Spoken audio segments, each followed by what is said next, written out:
வெள்ளை மேகம் வேகமா போய்கிட்டே இருக்குது. கருமேகம், கருமேகம் கேக்குது வெள்ளை மேகத்தை பார்த்து. எங்க போற? ஏன் வெள்ளை மேகம் போற? எங்க போற? 6 மணிக்கு சொர்க்கத்துக்கு போகணும். இன்னும் உள்ள விட மாட்டாரு இறைவன். நான் போயிட்டு இருக்கேன், நீ வரலையா? நான் அந்த பக்கம் போறேன். வானம் பார்த்த பூமியாக ஒரு 10-15 கிராமங்கள், ஏழை கிராமங்கள், விவசாய நிலங்கள் என்னை நம்பி காத்திருக்கின்றன.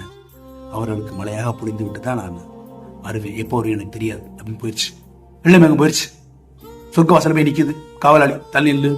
ஏன் 5:59 ஆகுது, 6 மணிக்குள்ள வரணும். வந்துட்டேன். இடம் இல்ல, ஒரு ஆள் தான் இடம் இருக்குது. அது கருமேகம், கருமேகத்தான் அந்த இடம். எப்போ வந்தாலும் சரி, நைட்டு 10:30 வரட்டும், 11:30 வரட்டும், நாளை காலை வரட்டும், நாளை சாயங்காலம் வரட்டும், நாளானைக்கு வரட்டும், எப்போ வந்தாலும் அதுக்கு தான் இடம்னு இறைவன் சொல்லிட்டார். கருமேகம் போய் மழையெல்லாம் முடிஞ்சுட்டு தான் வேலையெல்லாம் முடிச்சுட்டு சாவாசமா கோட்டாயை விட்டு மெதுவாக வருது. போனா பாட்டி பரவாயில்ல மெதுவாக வந்து நிற்கிது பசம். இறைவன் சிவப்பு கம்பளம் விரித்து வரவேற்கிறான் அந்த கருமேகத்தை. இறைவனோட பிஏ கேட்கிறான், ஏன் அப்படி கரெக்டாக வந்தோன்னு உள்ள லேட்டாக வந்தோன்னு அப்படி ஒரு நாள் கழிச்சு வந்திருக்கேன், அவனை உள்ள விட்டுருக்க கருமேகத்தை. அப்படி எனக்கான பணியை, நான் செய்ய வேண்டிய பணியை, நான் செய்ய வேண்டிய வேலையை எனக்காக நானாகவே மாறி செய்திருக்கக்கூடிய கருமேகத்துக்கு சிவப்பு கம்பளம் விரித்திருக்கிறேன். நானாக மாறியதால் என் கடமையை, என் பணியை, என் வேலையை எனக்காக செய்யும் மனிதர்களுக்கு நான் சிவப்பு கம்பளம் விரித்து வரவேற்பேன். அவர்களுக்குள் சக்தியாக இருப்பேன்.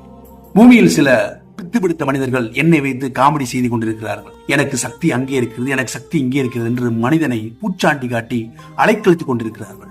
என் சக்தி அங்கே இருக்கிறது, என் சக்தி இங்கே இருக்கிறது என்று இந்த மடையனுக்கு தெரிய மாட்டால் என் சக்திக்கு என்ன மதிப்பு இருக்கிறது? அது புரிய வேண்டாமா மனிதர்களுக்கு? அது புரிந்தவன் புத்திசாலி. என் சக்தி எங்கே இருக்கின்றது அவனுக்கு தெரியும். அதனால்தான் நான் அவனுக்கு கொடுத்த வேலையை, அவனுக்கு கொடுத்த கடமையை, அவனுக்கு கொடுத்த தொழிலை நானாக மாறி அவன் செய்கிறான்.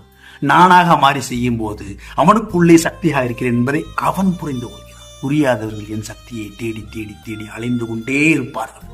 அப்படி புரிந்தவனுக்குள் சக்தியா இருக்கும் நான் நானாகவே மாறுவதால் அவனை சிவப்பு கம்பளம் வைத்து வரவேற்கிறேன். அவனுக்கு பூமியிலே எல்லாம் தந்து விடுகிறேன். அவனுக்கு இருக்க வீடு, போக வாகனம், அவனை நேசிக்க உறவுகள், அவன் நேசிக்க உறவுகள் எல்லாத்தையும் அவனுக்கு கொடுத்து விடுகிறேன்.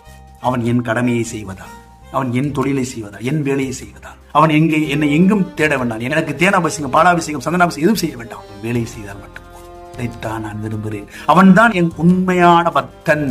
அவனுக்கு சிவப்பு கம்பளம் என்றும் உண்டு. நல்ல சிந்தனைகளை விதைப்போம், நம்பிக்கை வளர்ப்போம். நன்றி.